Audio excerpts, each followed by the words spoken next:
си, използваш ли ги често? Ау, щупи ми се нокът, питай на нещо. За броя на мъжете ти дали ти се говори? Оная песен знаеш ли я? Ти си ми втори. Кажи ми честно, верно ли на тройките си фенка? Моля, 6+ заслужавам за оценка. Позите ще кажеш ли коя ти е любима? Обичам само десният ми профил да се снима. В кино, в асансьор или на задната седалка? Не ти разбрах въпроса, щото съм руса и съм малка.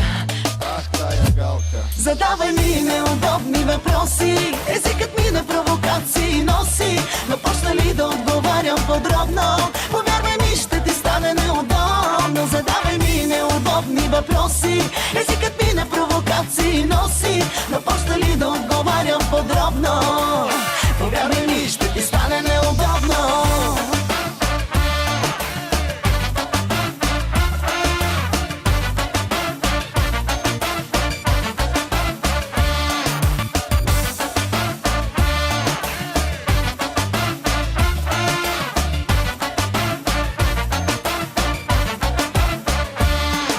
Сега да те попитам ли с или без белеси? Не ми задавай отговори, задавай ми въпроси. Ясната ти блузка силикон ли има, мила? Така съм се родила, мили, така съм се родила. А как е телефона ти, ако не е нахално? Добре е телефона ми, работи идеално. А някога била ли си с дама в неглото? Леглото дами няма, те са само в обществото.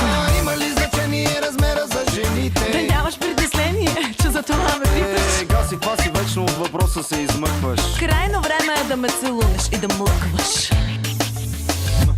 Задавай ми неудобни въпроси, езикът ми на провокации носи. Но почна ли да отговарям подробно, повярвай ми, ще ти стане неудобно. Задавай ми неудобни въпроси, езикът ми на провокации носи. Но почна ли да отговарям подробно, повярвай ми, ще ти стане неудобно. Какво грече? Какво уче? Какъв е лев? Да ти е кеф, да те обре. И всеки тук по тебе луд, най-много аз.